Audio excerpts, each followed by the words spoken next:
al territorio. Entonces tengo miedo de estar pifiándole por ahí, pero bueno.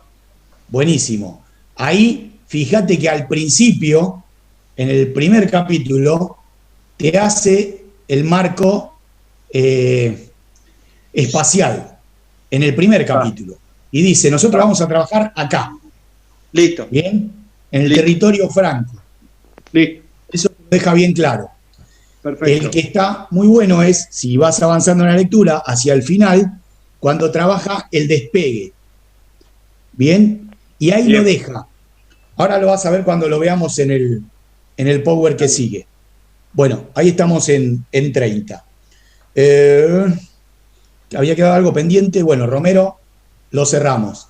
Reléanlo. Es simple. Esto, el rol de la burguesía, cuando plantea esta teoría de revolución urbana o revolución comercial, bueno, ¿dónde se para? ¿Cómo se da esta etapa, por lo menos inconsciente, y cómo evoluciona? ¿Qué cuestiona la burguesía y cómo va creciendo? Profe, disculpe, ¿puedo repetir lo que dijo que se me cortó? ¿Todo lo que dije? Esto último chiquitito. Repetía, para cerrar Romero, quédense con el eje de la etapa que él llama inconsciente. Es más, hay un fragmento donde periodiza. Si ustedes eso lo pasan a una línea de tiempo, les va a ayudar. Dice, del siglo XI a tal, del siglo XIV, y lo lleva hasta el XIX. Bien, hagan ese juego. Y ahí posiciónense en la primera etapa, en lo que va a la evolución, donde la burguesía cuestiona la estructura inconscientemente desde la evolución de su protagonismo, a partir del rol que juega en esa transformación que aportan las ciudades. ¿Está, Florencia? ¿Sí? Sí, ahí quedó claro. Listo. Bien. Comparto acá. Bueno, esto es el power que yo les subí hoy y que después los invito a repasar, porque si yo me pongo a desarrollarlo todo, yo de mil amores me quedaría, me abro un vino y me quedo toda la madrugada, pero no sé cuánto se quedaría. A ver, quédense con esto y un poco lo que planteamos hace un ratito. Los objetivos de este power clase, son estos tres. Ustedes, habiendo tenido ya materias de didáctica y algunos quizás cursando práctica de tercero, ¿qué pueden ver en la redacción de estos objetivos?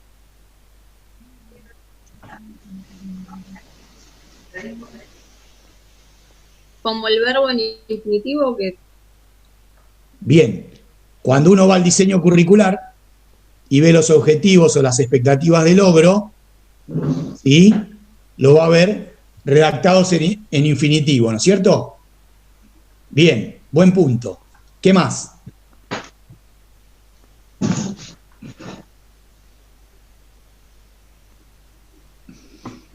Tiene que ver con eso mismo. Bueno, esto lo tendrían que haber visto. La asimilación de los conceptos. A ver.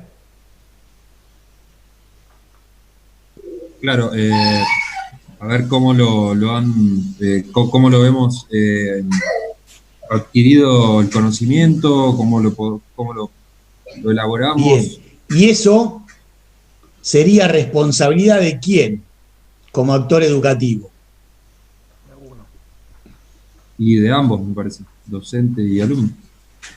Está bien, pero este objetivo, con sus recursos correspondientes, ¿sí?, tienen un origen, ¿sí?, que se lleva a un objetivo, que es a partir de las expectativas del docente. O sea, lo que sería, ¿a qué voy con esto? Me adelanto. Cuando ustedes ven los diseños curriculares de ciclo superior, divide los objetivos de la enseñanza y los objetivos del aprendizaje. Cuando uno planifica una clase, tiene expectativas desde enseñante y expectativas que deposita en el aprendiente. ¿Sí? Estos serían objetivos de la enseñanza. Y estos serían lo que tienen que hacer ustedes, digamos. Se supone que yo ya lo hice. ¿Sí? Objetivos del aprendizaje. Bien. Esto, digamos, como para hacer un aporte didáctico a cuando ustedes hagan una planificación.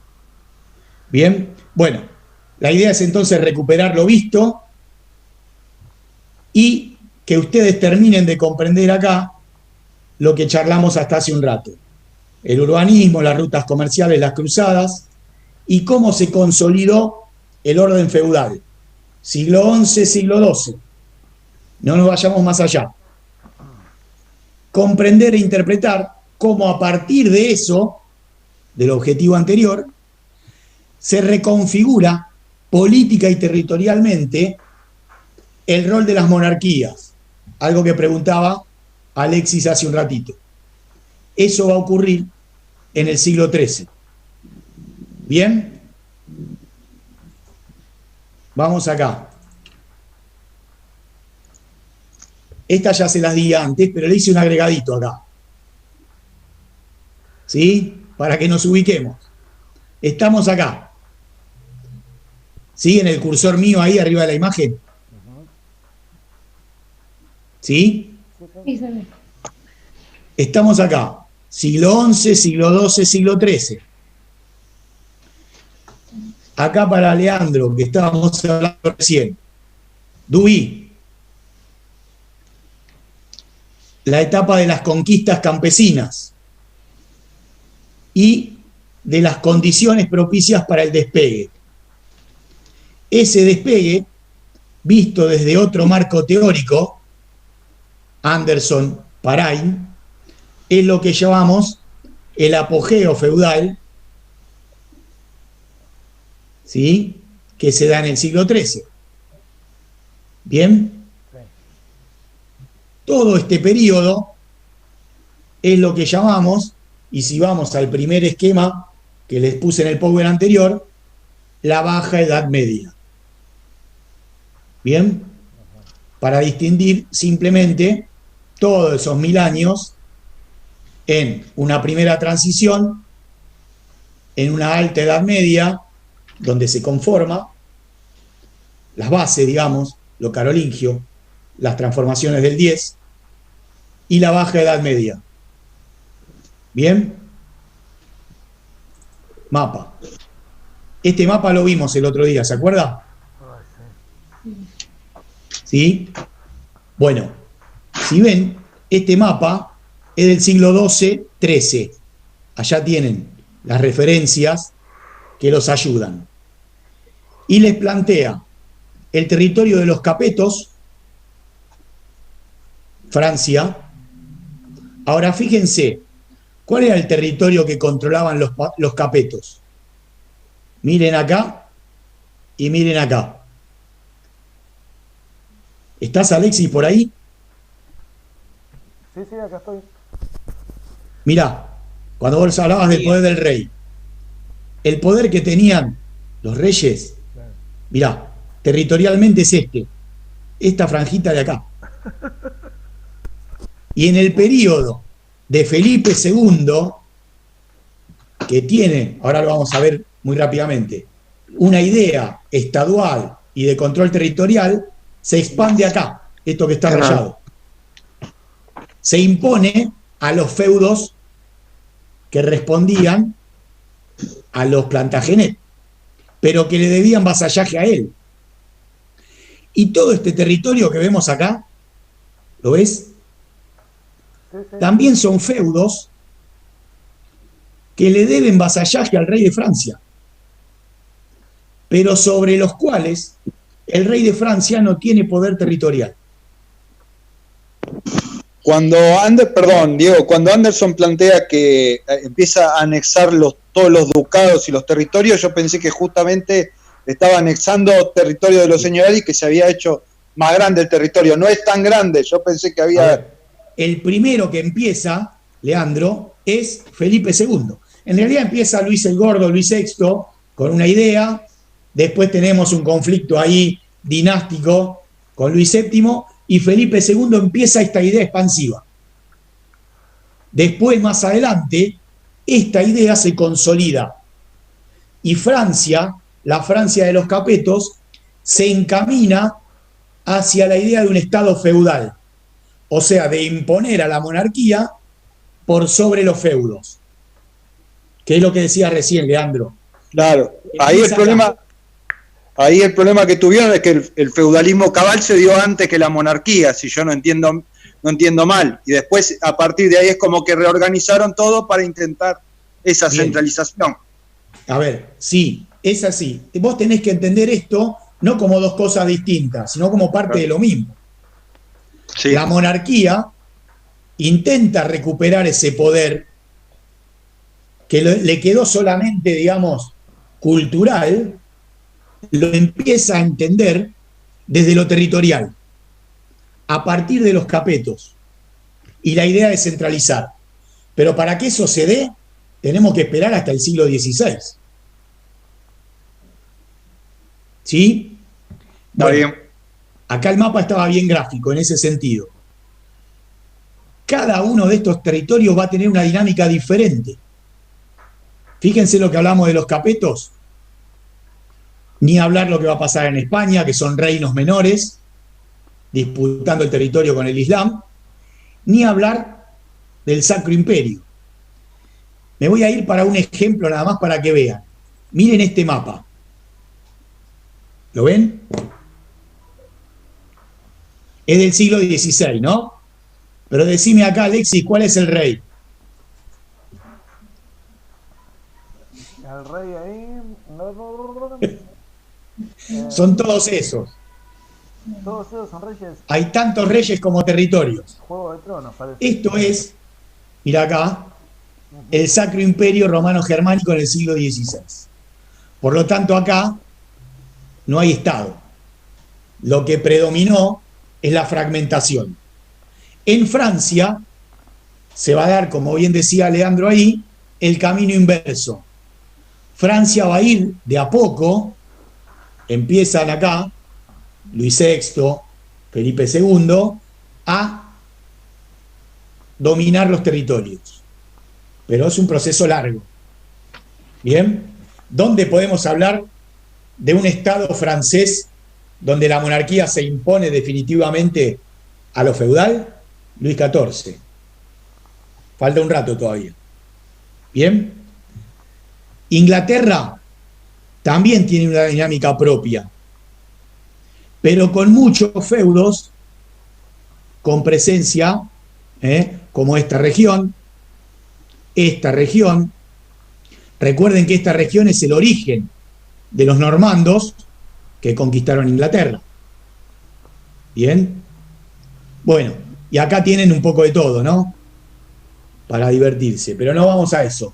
Nosotros nos vamos a concentrar desde los que nos plantea el diseño curricular de nuestra materia, que es Europa Occidental. Bien, nos recuerden que es una materia muy eurocéntrica. Entonces, nosotros vamos a ver la evolución de Francia, el Sacro Imperio, Italia, España, Inglaterra. No más. Cuando lean más adelante el libro de Anderson, el Estado absolutista, van a ver que trabaja todo.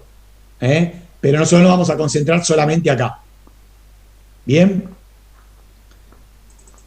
Esta línea de tiempo ustedes la tienen.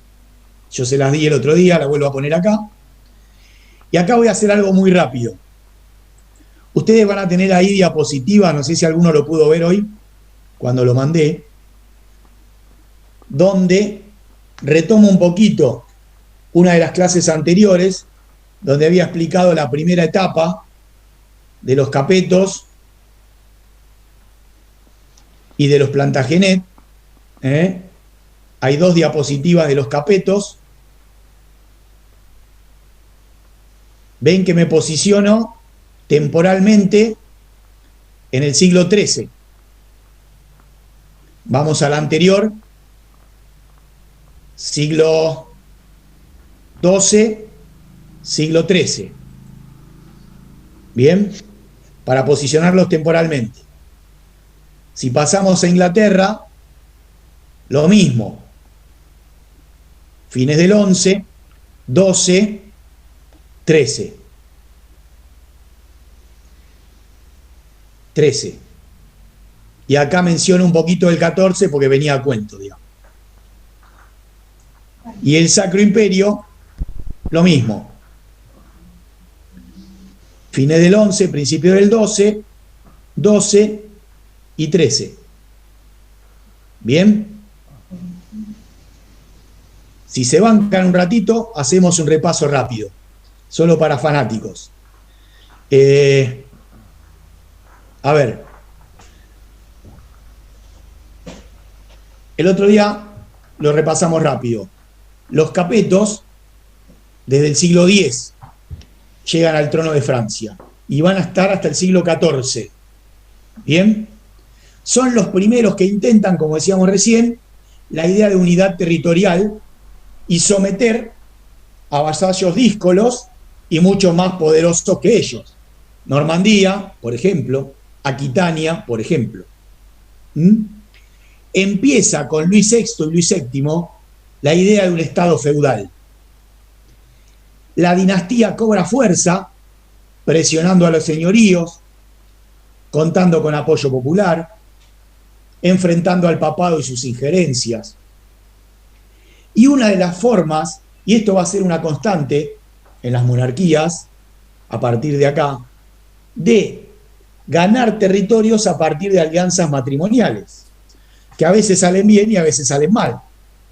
Pregúntenle si no a Luis VII, que cuando se va a la tercera cruzada, perdón, a la segunda cruzada, su esposa Leonor pide al Papa la nulidad de su matrimonio y contrae matrimonio con el heredero al trono inglés.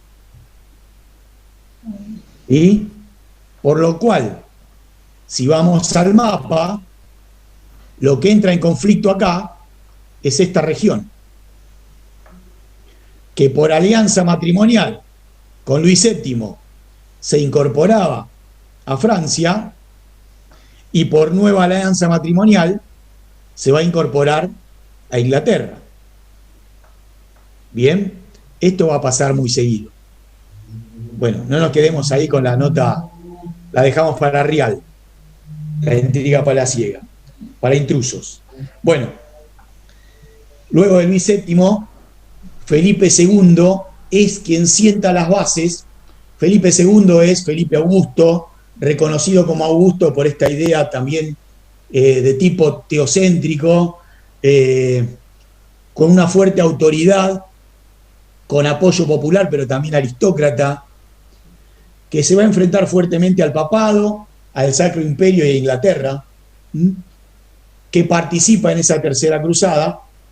Y quédense con esta batalla, la batalla de Bouvines, como un emblema de las disputas territoriales del feudalismo del siglo XIII. Felipe II. Felipe II deja como legado paz, prosperidad, prestigio porque va a ser ganador, ahora lo vamos a ver en la batalla de Bouvines, un sentimiento de territorio común, en defensa también territorial de las ferias de Champaña, que le otorgan a la monarquía una fortaleza económica importante. Y bueno, lo que decíamos recién, de esa idea teocrática de la realeza, ¿no?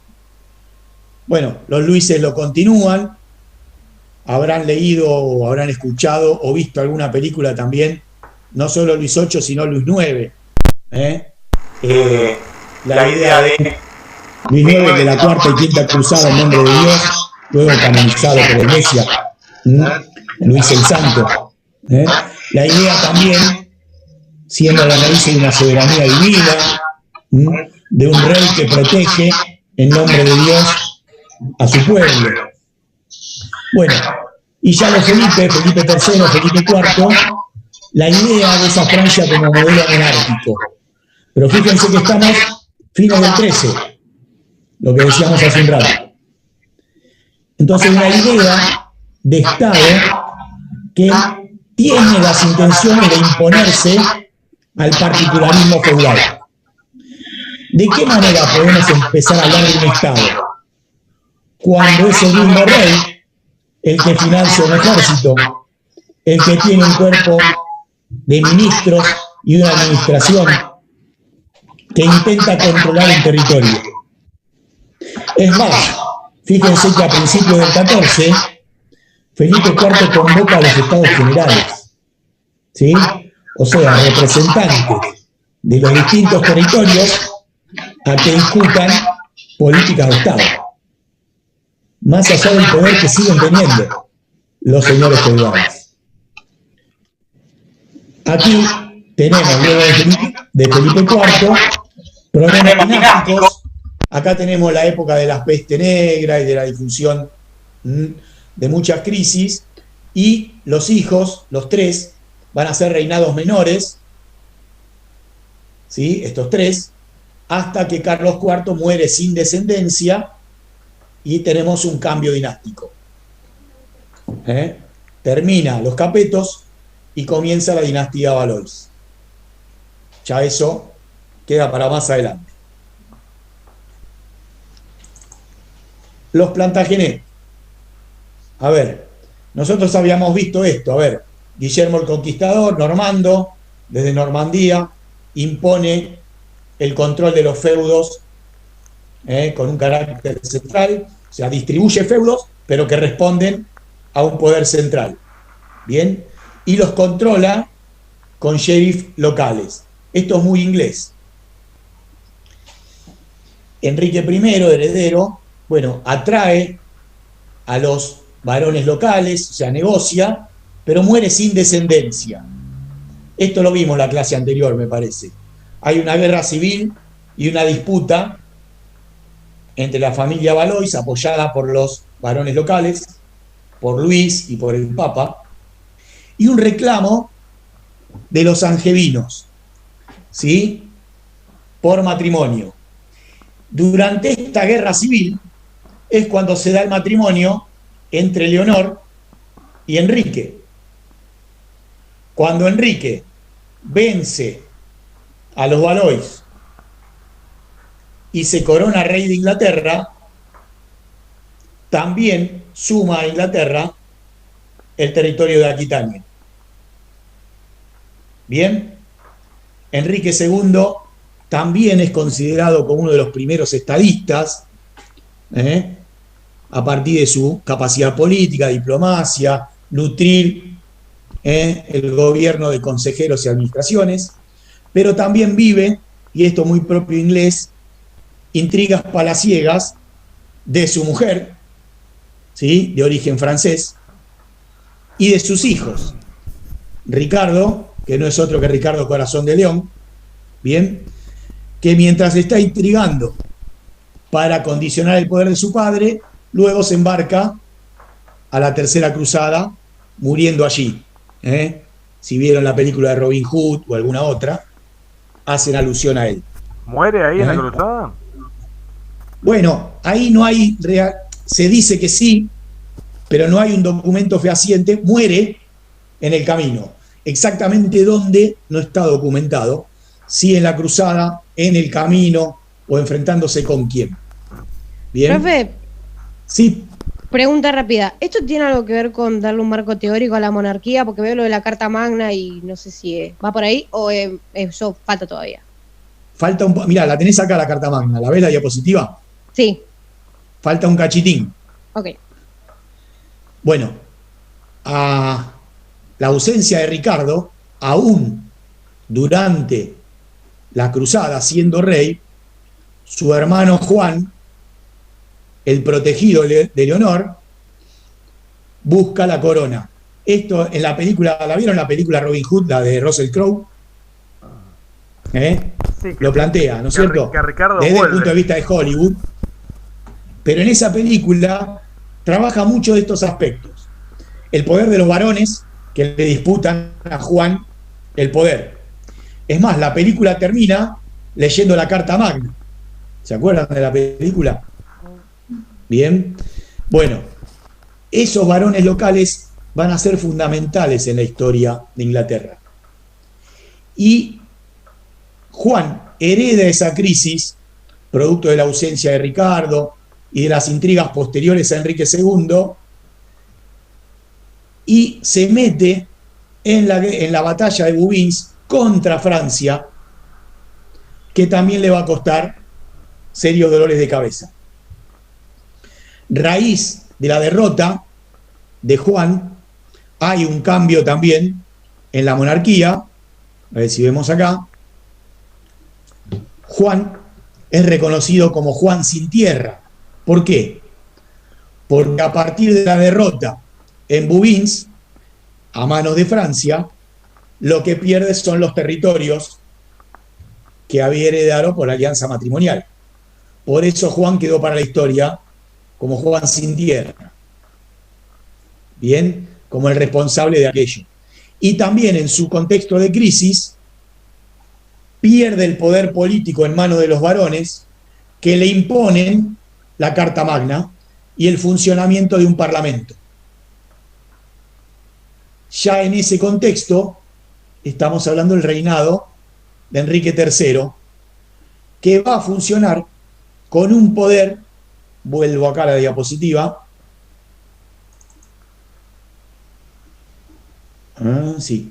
con un poder político limitado por el poder de los varones y por el poder del parlamento.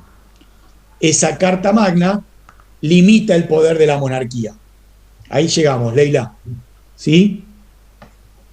Sí, sí. Hay que entender la dinámica inglesa desde aquí, siglo XIII, principio del XIII, con un fuerte parlamento, que es muy distinto a lo que pasa en Francia, que es el rey el que convoca a los estados generales. ¿Sí? En Inglaterra, desde el siglo XIII, funciona el parlamento y limita el poder de la monarquía. A ver, no hay que entenderlo constitucionalmente, sino una carta de principios que también es firmada por los reyes y que limitan su poder. El parlamento cobra fuerza y exige. Y después tenemos las épocas de los Eduardos. Los Eduardos también han sido muy maltratados por Hollywood y por el cine. A ver, ¿alguna película emblemática que les recuerde a los Eduardos? Corazón Valiente. Bien, estamos acá. Eduardo Piernas Largas. Sí. ¿Sí? El que confronta con William Wallace. Aquí. Bien. Sí, la guerra de independencia escocesa. Bien. Ahí, Hollywood, en su afán de reivindicar a Wallace y denostar a Eduardo, lo matan en la película, cuando ahí tenemos que... La historicidad deja bastante que desear. Pero, sin embargo, el contexto viene al caso. Bueno, aquí Eduardo I, sí, la película ahí lo muestra como un soberano fuerte que le pone condiciones al Parlamento desde la idea de la cohesión, de la integración insular. Por eso la idea de conquistar Escocia y de ahí las rebeliones. Bien. La película también muestra un débil Eduardo II, que también ahí muy de Hollywood, su debilidad venía por otro lado, ¿no es cierto? Pero bueno, dejémoslo ahí. Y un Eduardo III y Ricardo II heredando una crisis de la dinastía. Esa crisis dinástica va a reavivar los reclamos territoriales y hereditarios. Ya estamos en el siglo XIV, en el contexto de la Guerra de los 100 Años y de las guerras civiles, la Guerra de las Dos Rosas en Inglaterra y un cambio de dinastía. Punto y aparte. El Sacro Imperio. Vimos ahí rapidito, desde los carolingios hasta los otones, ya lo vimos. esto de las monarquías itinerantes, o sea, cómo fue cambiando el poder por la fuerza de los ducados, la fuerza regional de las casas. Si leen un poquito más, también en muchas películas está la disputa entre güelfos y gibelinos, que no son otra cosa que disputas desde las nobiliarias, ¿no? Esto también se da mucho en Italia. Guerra civil, el único que logra más o menos una idea de un Estado fuerte son los Federicos. Federico Barbarroja, aquel que había participado en las cruzadas, y Federico II. Pero ya Federico II hereda también la derrota en la batalla de Bouvines. Y un Estado, si bien tiene una idea de Estado moderno muy a la avanzada, con fuerte presencia en Italia, la derrota militar y los conflictos con el papado lo debilitan y llevan al Sacro Imperio a la fragmentación definitiva. Va a haber un periodo donde no vamos a tener un primus inter pares, sino la fuerza de los distintos príncipes locales, algo que va a ser una constante, como vimos en este mapa que les mostré hace un rato. Siglo XIV, siglo XV y siglo XVI. No hay quien se imponga. ¿Va a haber algunos príncipes locales con más poder? Sí, lo va a haber. Pero también va a haber regiones que se independizan. Por ejemplo, la Confederación Suiza, aquí. Y la Casa de Habsburgo, de Habsburgo con H, la de los Austrias, la que después se van a aliar con los españoles. Bien, bueno, pero tenemos que hablar de un territorio fragmentado. ¿Sí? Lo último, y los dejo descansar, que hoy los maté. ¿Por qué digo la centralidad de Bouvines? La batalla de Bouvines, 1214, es el emblema de la batalla feudal. Las técnicas militares, la ocupación del territorio, la utilización de estrategias. Bueno, también para fanáticos. Si quieren leer Bouvines, léanlo, pero también muestra cómo empiezan a darse alianzas geopolíticas. ¿Qué sectores son los que se enfrentan en Bouvines? Una alianza entre Inocencio III, el Papa, y Felipe II, que había desgastado a propósito a Federico y a Ricardo en la cruzada, mientras que él amaga ir y vuelve para conquistar territorios. ¿Se entiende la jugarreta de Felipe? Dice, vamos los tres a la cruzada, pero amaga y vuelve. Y aprovecha la debilidad de Inglaterra y la debilidad del Sacro Imperio. Se alía con el papado, ¿bien? Y derrota en Bouvines a la alianza entre Inglaterra y ya no Federico, porque había muerto también en la experiencia cruzada, y Otón IV. Entonces tenemos una alianza Inglaterra, Sacro Imperio, contra Felipe II, Francia y el papado.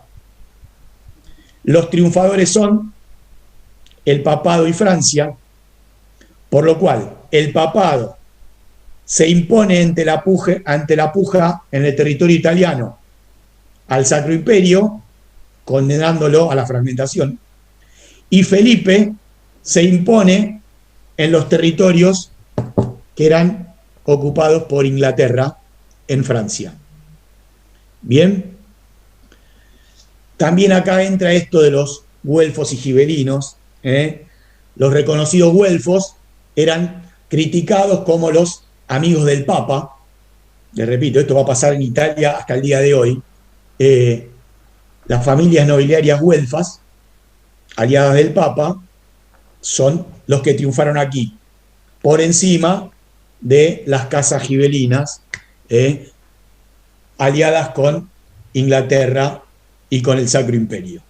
Bien, esto ocurre a principios del 13 y consolida el poder territorial de Francia, volviendo a ese mapita que veíamos hace un rato, acá, fíjense que por ahí se menciona, estamos 1223, y dice el poder de Felipe Augusto y la intención de someter al resto. Pero quedémonos todavía con intención. ¿Qué recupera Felipe después de Bouvines? Estos territorios que están pintados acá, rayados, en manos de Inglaterra. ¿Bien? Bueno, gracias por la paciencia. ¿Alguna pregunta, duda? Sí, digo que solamente Ander, tiene que haber otro texto. ¿Qué otro texto esto, habla de todo esto? No, esto lo tenés recontra detallado en el texto de Historia de la Edad Media. Hay 2 capítulos para esto. Está bien. Ya me Creo estaba que es el faltando. capítulo, espérate, de memoria te contesto. No, Es está el bien. 19, 26 y 27, si no me equivoco, ¿eh? Pero bueno. Me estaba faltando están en la material. biografía. ¿Cómo? Está bien. No, que me estaba faltando material. Yo digo, todo esto no lo vi, No, yo no. Ander, lo leí, listo. Está. Mirá, agarro el programa rápido y te digo. Lo tenés. Está bien, en la no unidad hace 2, falta, yo lo busco. pero digo, para el resto, en la unidad 2, en el tema 27, tenés las monarquías del occidente del siglo XIII. Ahí lo tenés recontra desarrollado. Bien. Bueno, Gracias, Diego. una cosita más y cerramos. El viernes que viene, que no nos encontramos por Zoom, les voy a subir una clase que sintetiza, les puse algunos videitos también, ya la tengo a medio armar, desde el siglo XII hasta el XIV, pero desde lo cultural. ¿Sí? Ahí cruzamos la Iglesia, Santo Tomás de Aquino, Cister y Cluny, apogeo y crisis de la Iglesia, las universidades, etc. Eso se los mando como clase la semana que viene. Y dentro de 15 días hacemos un repaso de todo y le dedicamos un rato a cómo van con el trabajo práctico, ya con más avance de lectura. ¿Bien? No obstante, cualquier cosa me consultan. ¿Listo? Buenísimo, buenísimo, Diego. Gracias Me a autorizaron todos por la paciencia y buen fin de. a subir las grabaciones a clase. ¿La subís? Buenas noches, profe. Chao, profe, gracias. Hasta luego. Chao. Profe, gracias.